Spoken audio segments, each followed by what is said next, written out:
সবাইকে আপনি ক্ষমা করে দিন।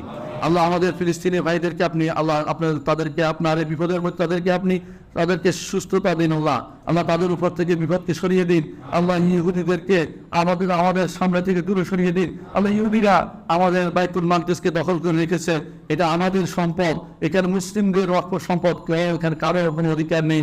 জোর করে তারা এই মুসলিমদের সরিয়ে তারা আমাদের জায়গা দখল করে আছে আল্লাহ। তাদেরকে বাইতুল মাকদিস থেকে দূরে সরিয়ে দিন আল্লাহ।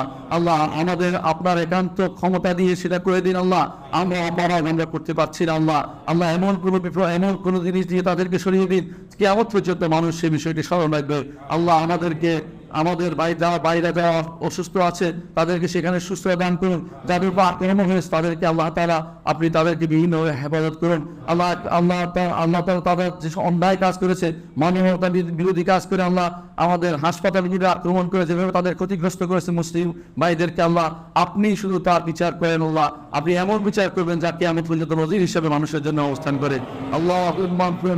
আল্লাহ আমাদের ভাইদের যে সমস্ত বিপদ আছে সেগুলি কাটিয়ে ওঠার তৌফিক দান করবেন আল্লাহ। আমাদের ফিলিস্তিনি ভাইদেরকে আপনি কবুল করুন আল্লাহ।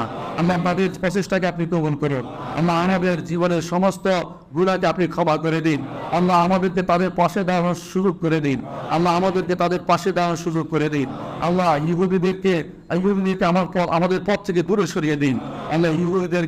ইহুদিদেরকে তাদের নিজেদের ঘরে তাদের মৃত্যুর ব্যবস্থাপনা করে দিন আল্লাহ। আপনি ভালো করে জানেন আল্লাহ, এই মুহাম্মদ রাসূলুল্লাহ সাল্লাল্লাহু আলাইহি ওয়াসাল্লাম সব ইসরা মিরাজ সফরে বাইতুল মাকদিস গিয়েছিলেন। রাসূলুল্লাহ সাল্লাল্লাহু আলাইহি ওয়াসাল্লামের সেই স্মৃতি বিজড়িত জায়গা। রাসূলুল্লাহ সাল্লাল্লাহু আলাইহি ওয়াসাল্লাম সুসংবাদ দিয়েছেন বাইতুল মাকদিসের ব্যাপারে এবং উমরা দিয়ে মানুষ বাইতুল মাকদিস দখল করেছিলেন আল্লাহ। এটা আমাদের জায়গা, সেখানে ইহুদিদের কোনো সামান্যতম অধিকার নেই আল্লাহ। ইহুদিদেরকে সে বাইতুল মাকদিস আশেপাশ থেকে সরিয়ে দিন আমরা। তাদের যেখান থেকে আসছে সেখানে তাদেরকে ফিরিয়ে দিন আমরা। মুসলিমদেরকে সেখানে পতাকা উড্ডীন করার সুযোগ দিন আল্লাহ। আমাদের এই বাইতুল মাকদিসে সালাত আদায় করার সুযোগ করে দিন আমরা। যেখানে সালাত আদায় করলে আমাদের 500 সালাতের সওয়াব হয় সেই জায়গায় আমাদেরকে সালাত করার সুযোগ করে দিন আল্লাহ। আমাদের জন্য আমাদের হারাম এবং এই যে